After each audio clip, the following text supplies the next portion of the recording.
Hey, welcome. My name's Ryan, and in this video we're going to be rebuilding the front Girling calipers on a 1978 Saab 99 EMS. And please take note that I said Girling because on this vehicle the Girling brake calipers are in the front, the ATE are in the rear. It is two different procedures. I've never done the rear ones, so make sure that this is Girling. Also make sure that you verify with your manual. I'm using a Haynes, but I'm also using the Saab 99 service manual as well. That'll tell you what years or what brake system. So make sure again that you check before you continue on with this video that this is for the Girling style calipers. I do believe, however, that it was 1975 and on for models that have Girling at least in the front. You want to, obviously, besides looking at brake pad thickness and things every 5,000 miles, maybe to 10,000 miles, every 30,000 according to the manual, you are supposed to bleed the system, and you want to do a whole new thing of brake fluid. Now, I already have new brake fluid in my car, but we'll be doing more new brake fluid for this particular project. The reason I'm doing a caliper rebuild is because I had noticed that one of the piston dust boots was completely torn, and you do not want to drive, take note, do not drive with one of those boots broken or missing, because then dust will get into your piston and most likely destroy it eventually. You're not supposed to drive any kind of long distance on it. Obviously, to start, you're going to begin by jacking up your car and removing the tire. Now, if you're gonna do this job, you're obviously gonna need yourself a rebuild kit. I recommend buying two to do them at once. So I'm doing both of the front rebuild, front caliper for rebuilds. And my basic kit, and these are like not expensive. I think it was like 40 bucks maybe for both. So you got two new dust boots, okay? You're gonna come with two piston seals, okay? Two piston seals. You're gonna get two rings that are supposed to go with the dust excluders, also known as the dust boots. And then you're gonna get this little guy. This is a little O-ring that's gonna go inside, I believe it's the indirect piston. But there is a more comprehensive kit that comes with another O-ring. If you can find it, get it. I didn't know that that existed before I did this job. It's not the end of the world if the second O-ring is in good shape already in your caliper, then you're okay. But I would search for the one that comes with not one, but two O-rings. Okay, so after releasing the pin that's in here, I usually do that with a set of pliers. Then you're going to remove this. The way that I find is easiest to do this, using like a screwdriver. You can get something in there to kind of help wedge it out. See that? I've never even taken this off before, but usually it's a helpful way rather than just trying to do it by hand strength. And then once you get this off, you can pop off this shield. All right, we've got those parts off. The shield usually pops right off once you take out this pin. And now we're looking at our two pads. They should come out by hand relatively easily. So this is your inside pad, this is your outside pad. If they don't, once again, I like to just use a thing of pliers, put it on the end, pull it out. All right, so after using our pliers, we got our pads out. I recommend just putting them in a place where you're gonna remember which one's your inner pad, which one's your outer pad, okay? Inner is the one that, of course, is touching the piston. Outer is gonna be on the outside. So just put those in a place where you'll remember which is which. Next thing you're gonna do here, you're gonna look over here. This is your e-brake lever. You're actually gonna just push this in, and by pushing this in, it's gonna allow this little ball to come out the slot. So after you push this in, pop it out, then you're gonna take this little boot, okay? And you're just gonna pull this off, be somewhat gentle with it. This will come right out, right off the ball. Now after you slide this off, the next step is we're gonna need to get this e-brake Circlip off. If you're not familiar with these, you do technically need, don't have to need, but be very helpful to go get you a pair of Circlip pliers. I think snap ring is the other term they use for these. Now, these can go for like $40 to $60 at Home Depot. I don't know why. I got this for maybe $5 at the good old Harbor Freight. Comes with 3 different types of these. These are going to be very helpful. I was able to use different instruments, let's just say. You can get nifty to find something that has that kind of tip to go in these holes to get this off. I don't recommend it because you really don't want to break or snap this Circlip. So if I were you, I would just go out and buy some of these. What you're going to do is you're going to stick these in the holes and you're going to get that Circlip off. All right, so I got mine off. Very simple. You're literally just going to stick these in the holes and you're just going to pull outwards. And this should come off very nice and smooth. Make sure the Circlip's not damaged. Mine is not. I'm going to put it aside. And now this is able to push through this hole. Once you have that Circlip off, you don't have to push it all the way out the hole yet, but just so it's loose. Now what we're going to need to do is we're going to need to disconnect this rigid hydraulic pipe. This is an 11 millimeter. This is a 14. This is a 17, okay? And so we're trying to disconnect the hydraulic pipe where it's rigid from the flexible hose. Now before you do this, I learned the hard way. You want to get your fluid clamps. Again, got these from Harbor Freight. There's a set of like 5 or so. Comes in different sizes. These are really good just to tie off the fluid. So I like to stick one up top over here behind this light. Basically about right here. I'm gonna stick the other one just for safety's sake around here. Try to clamp off as much fluid as possible. Now you do want to have something ready in case you do make a mess. I use this to kind of catch my fluids. I also have a little canister here for brake fluid to catch just that old dirty fluid. You're not going to be ever using it anyways, but again, the clamps will be helpful at this point in time. Take note, this is also a good time to do an inspection of your hoses. For me, this is a 40-something-year-old car, and they don't look wonderful, but honestly, I didn't buy new hoses. I'm probably just going to run with them, but you know, just check your hoses, see what kind of shape they're in at this time. And then technically, according to the manual, when you do this and you make this disconnection, you want to have like a rubber stopper to avoid spillage. Again, I'm hoping that these clamps help me out with avoiding the spillage. And again, either way, you're going to have to take it out from these 2 locations, from the 14 millimeter and the 11. Now, the way I like to start this process is by putting my 14 on that nut, and you're going to go in there with your 17, and you're going to get on this guy, move it left. It's going to be tight if you haven't done this before. Notice it's also attached to this support bracket. Okay, so hold this on here while you move this left. Sorry, let me be clear. You can do one of 2 things.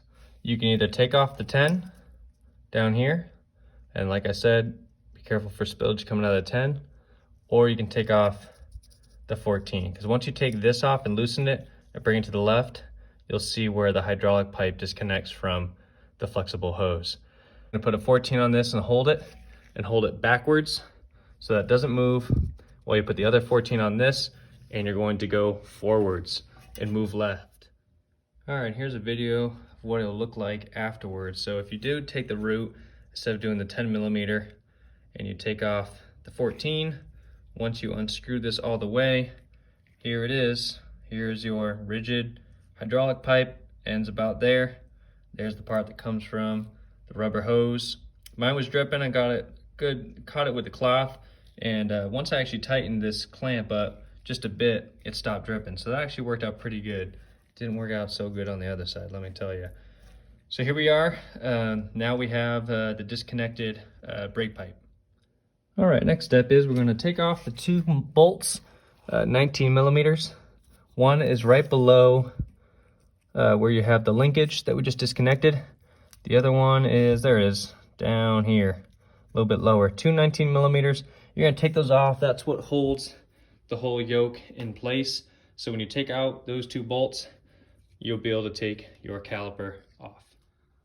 Okay, so once you take the 2 19 millimeter bolts off, here is your caliper yoke and the caliper housing. Gonna place it in a vise, okay? Now what we're gonna do is we're going to disconnect, separate the caliper housing from the yoke.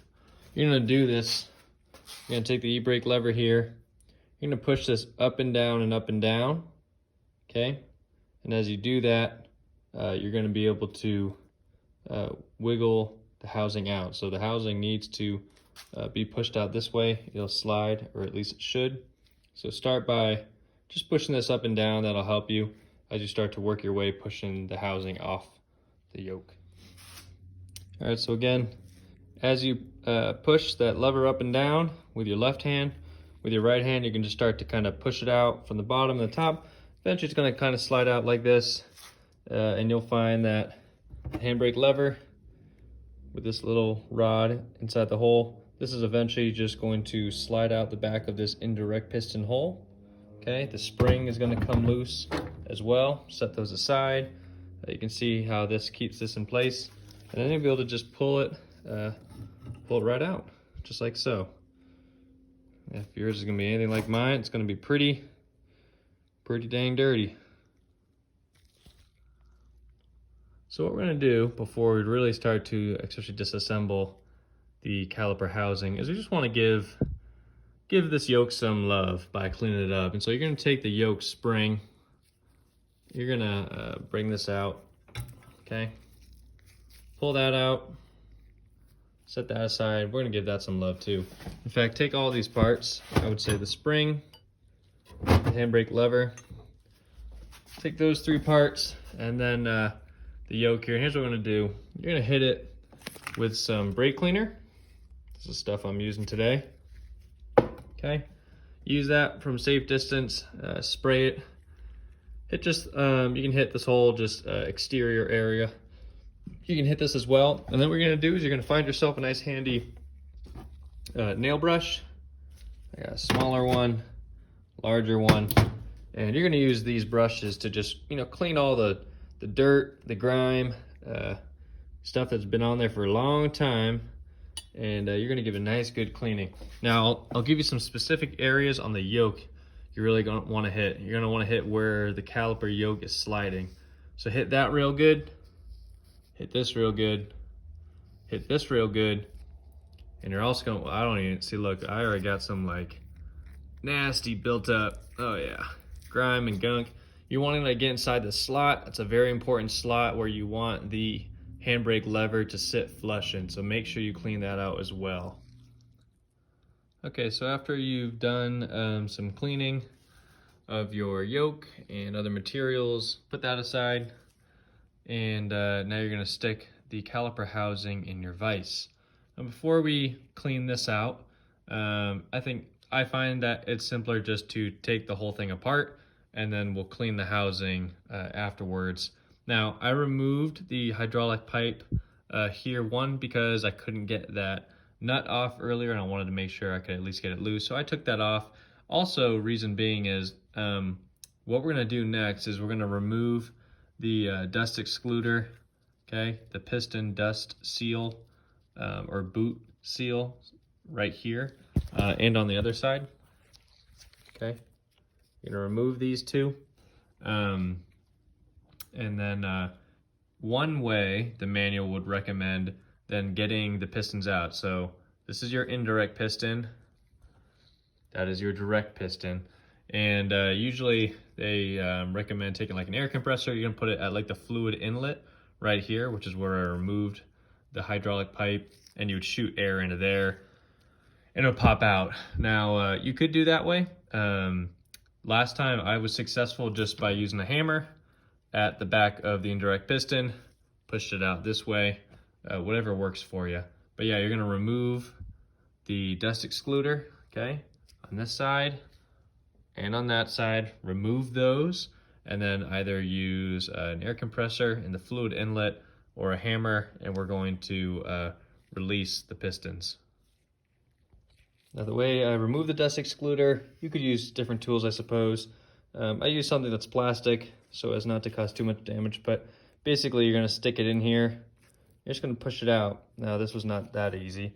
There was a ring in there, so this is the ring that goes in this slot. So as you get in there with something thin, I mean, you could use like a flathead, but again, you're going into the actual like caliper housing at this point, so be careful. But once you get that ring off, you'll just be able to pry away all around this dust excluder until it fully comes off. And obviously, it doesn't matter if you were to be rough and damaging it or whatever, because you're going to be putting on a new one anyways. So go ahead and take that off. Okay, here's what it'll look like without the dust excluder in the ring on the indirect piston side and on the piston side. And now we're going to remove the pistons. Prepare for spillage of old oil, brake fluid as you do this. So I'm putting a rag down. Okay, so if you're like me and you're doing the hammered method, you're going to want to cover up the fluid inlet hole. That's going to shoot up some brake fluid out of there. You'll know you're doing it right because the piston will slowly, the direct piston will slowly start to come out. So you can already see mine starting to come out. Now I have heard a lot of people having issues with stuck pistons. I hope you don't run into that. Again, I'm assuming that maybe the air compressor method would probably be the best for that. Otherwise, you can just use a hammer and just keep hitting it one after another until this is going to come out, and then we're going to twist this out. I'll show that in a second. All right, so eventually, voila, it's going to pop out along with a lot of fluid, like I said, but it's all good. So here you go, your direct piston is now out, and what you should be able to do is twist it out. Let's see if I can, sorry about that, get this on video here. Okay, nice and easy. Get ready to catch it, because eventually the push rod will come out. So twist this out.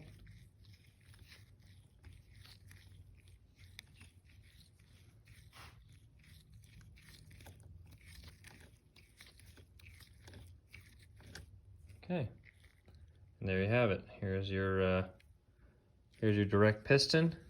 Okay, set that aside for a second. You can take this push rod out along with the, I believe they call this the guide clip. So again, you should be able, this is just inside the hole. Should be able to just wiggle this out. I can feel it coming free here. There we go. All right, so there you go. There's your push rod and the guide clip. Okay, set that aside. And here's a look at the inside of the direct piston right there. Next up, we're going to remove the indirect piston as well from the caliper housing. Honestly, you can just give this a good little push from the back side. Doesn't require a hammer or anything like that. She's just going to slide out. Okay, we have removed the indirect piston. Okay. Came right out of what we call, this is called the bore. Now, next thing we're going to do is we're going to extract the piston seals that are inside this bore. So I know it might be hard to see, but right about here where my pinky is one piston seal. Okay, rubber piston seals in there, and this one's actually a little bit easier to see. Yep, you can see it right here, another piston seal. Now you're going to extract these. Now this is a matter of having a pretty handy dandy tool around. Okay, here's my tool. It's a very small flathead, and this is what I'm going to use to extract both piston seals that are inside the cylinder bore, one on either end. Get under there, extract it, being very careful to not scratch the components, specifically the cylinder bore. So you want to be very careful when you do this. You're also going to take this tool, or whatever tool you use for this, and you're going to stick it inside. Right near the top on the inside of the indirect piston hole is a small O-ring, kind of like this one. That's your new one. Same thing, you're going to extract it, take it out of there. Now lastly, you may recall me saying in the beginning of this video that depending on what rebuild kit you got, if you got the most comprehensive one, which is not what I got, you would have gotten a second O-ring. The second O-ring is actually going to go, let me show you, on the other side of the indirect piston, inside the hole where the handbrake lever goes in.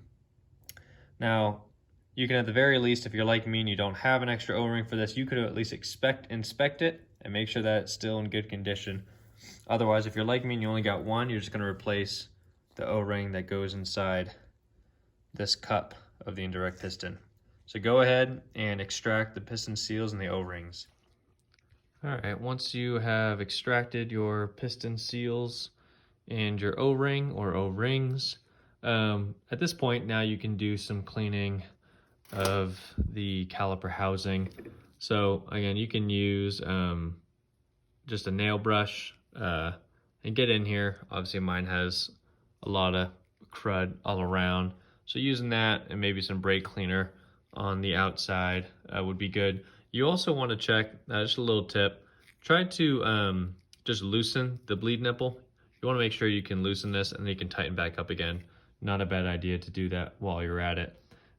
Same thing as far as cleaning goes with your indirect piston. Again, you can see that mine has grown a lot of gunk on it, so I'm probably going to hit that with a nail brush as well. And before we put these back on, after we put on new seals and new O-rings, is we're gonna lather these with new brake fluid. Okay, so you're gonna hit this with brake fluid on the outside. Same thing for the direct piston over there. You're gonna lather them in new brake fluid before we put them back. You're also gonna want to get a grease. I'm just using like a wheel bearing grease. Okay, and that's going to be for going in the holes of the indirect piston. So you're going to put inside that hole, you're going to put inside this hole when it comes to putting everything back together. Oh, by the way, while I'm at it, this slot, very important to use the nail brush and clean in this slot, or else it will not sit flush to the yoke. So make sure you clean that really good with a brush. If you accidentally, when you're putting grease in these two holes, if you accidentally get grease in this cup, you're going to want to clean it out with brake cleaner, because if any, you just don't want to get, you don't want to get grease in here, and you also do not want to get any kind of brake cleaner inside the hole, or else it'll wipe away the grease that's on the inside. So make sure that no brake cleaner gets inside these two holes as you're doing your cleaning. All right, once you've done a bit of cleaning to the caliper housing, once you've cleaned up your pistons a bit, also would be a good time to just inspect the pistons. You're gonna inspect like the surfaces of them. As the manual says, make sure that there's no scoring or bright white areas on the surfaces. If there were, they look to be in rough shape. You'd have to fully replace just about everything and replace the pistons as well, but mine look okay. So we will continue on. After you've done that, you're going to take your two new piston seals from your caliper rebuild kit, and you're going to place them into the grooves in the bore on either end. Then you're going to take the O-ring.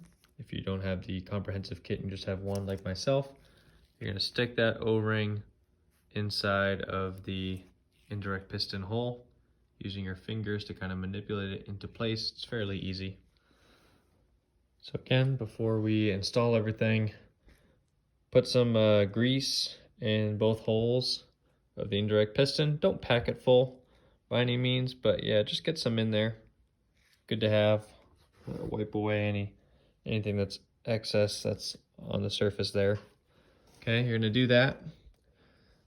And then a little tip, I like to take my piston seals before I install them. You can see that I already installed this one and that part of the bore. I just like to take them and dip them in some new brake fluid. I'm using some Piston .4. Yeah, stick it in there, lube them up a little bit before we install them. Okay, next step for reassembling everything. There is a special brake fluid that's compatible. It's like a red grease.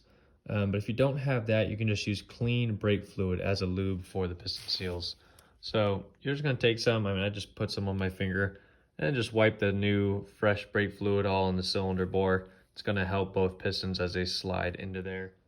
All right, after you've lubed up the cylinder bore with fresh brake fluid, do the same thing, okay? Get some brake fluid and lather it around the pistons. And once you've done that, you're going to stick the indirect piston inside the bore, and then you're going to put the push rod in all the way to the end. Make sure that the guard clip is on this pin. And now we're going to take the direct piston, again, after you've lathered it up with some brake fluid, you're going to stick it on there and then twist to the right. All right, so after twisting that direct piston on, you'll twist it and you'll take both at the same time and kind of press them into each other.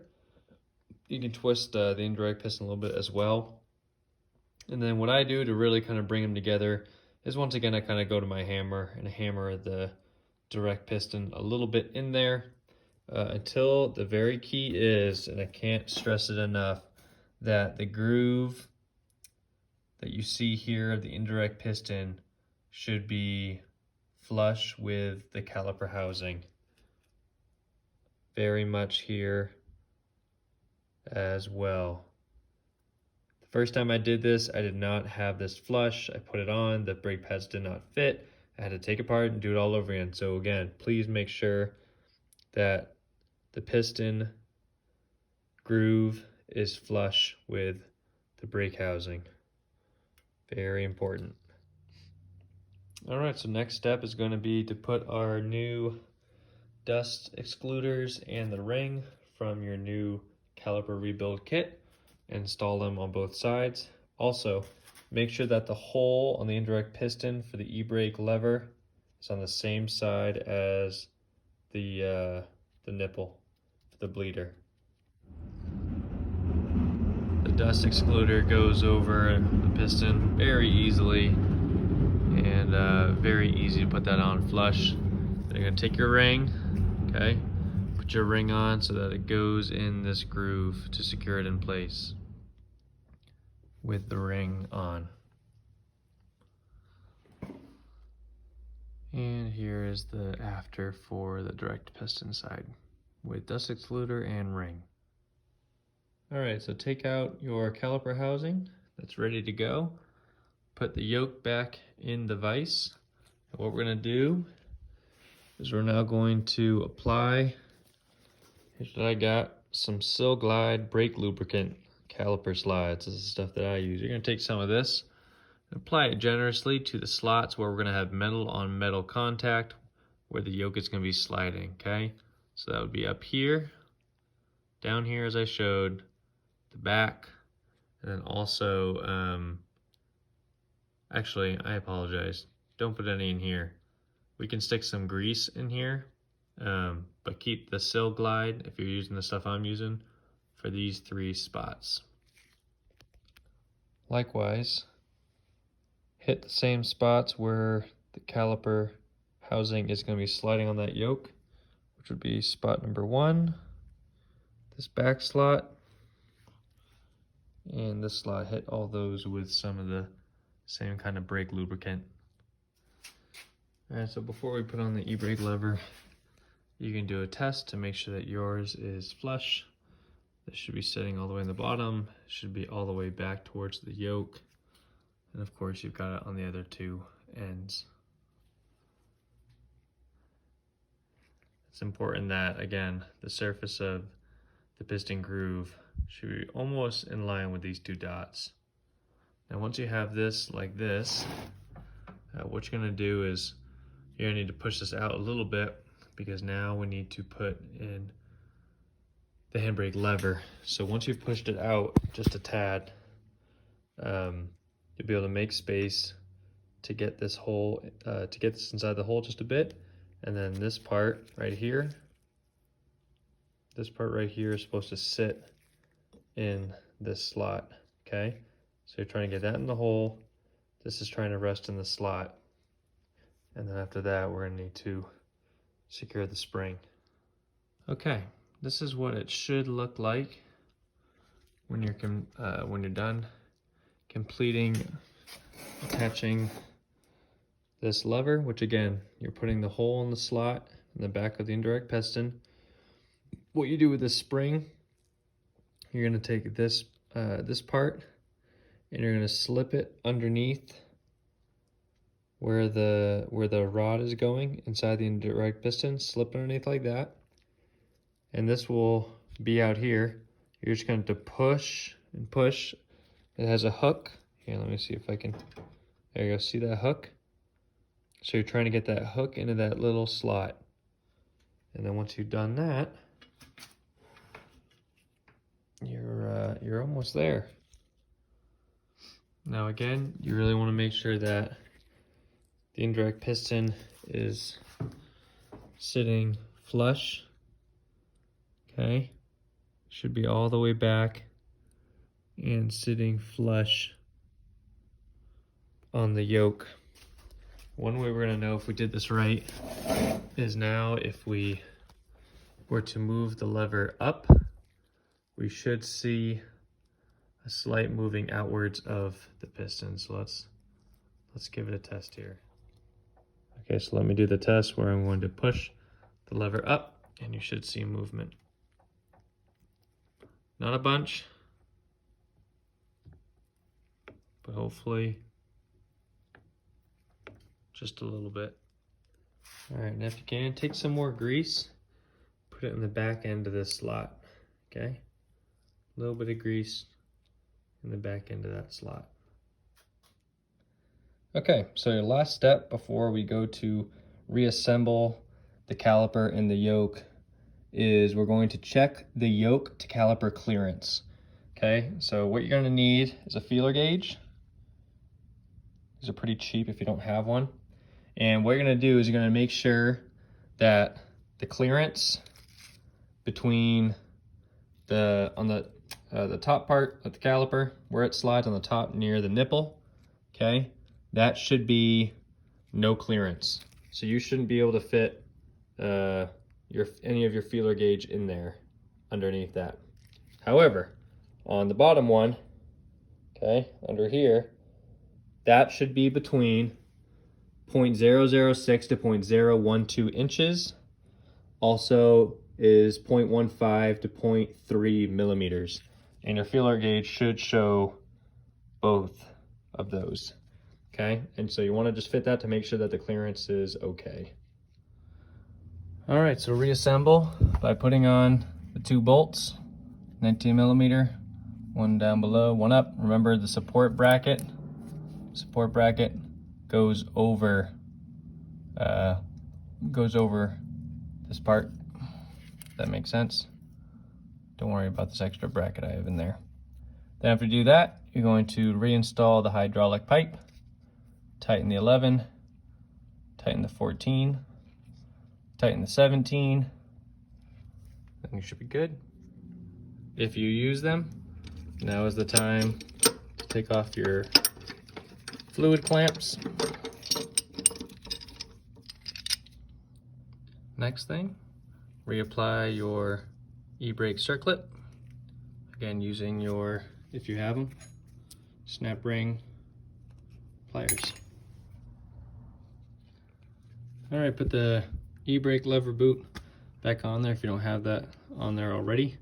Put your pads back in and put things back together here. So you're gonna do the secure rod, then you'll do this, and you'll put that pin back on there. And here's what it should look like after. Got the pin in there, your plate, this guy down here, and now you are ready to bleed the brakes. Hey, so I hope that you guys enjoyed this video. Hope it was helpful. If you're like me, having visual is usually helpful rather than just going by the manual. Again, follow your manual, or you can watch some videos like by Chris Fix on YouTube as far as bleeding the brakes go. It's a lot simpler of a job. You're gonna be topping off your brake fluid and doing other things like that. So that's how you do a caliper rebuild for Saab 99, 1978 Girling style. Take care, guys. Hey, if you want to subscribe, if you like this video and want me to do more, please subscribe or please comment as well. Would love to hear suggestions and feedback from you guys about doing videos like this. I know I don't use any kind of high quality equipment, and I'm not always showing the demonstration of what I'm doing besides just describing the step itself. So I appreciate the feedback, and I will put in the caption. I'll put down in the description below just the names of all the materials I had to use for this job and maybe some links as well. Thanks, guys.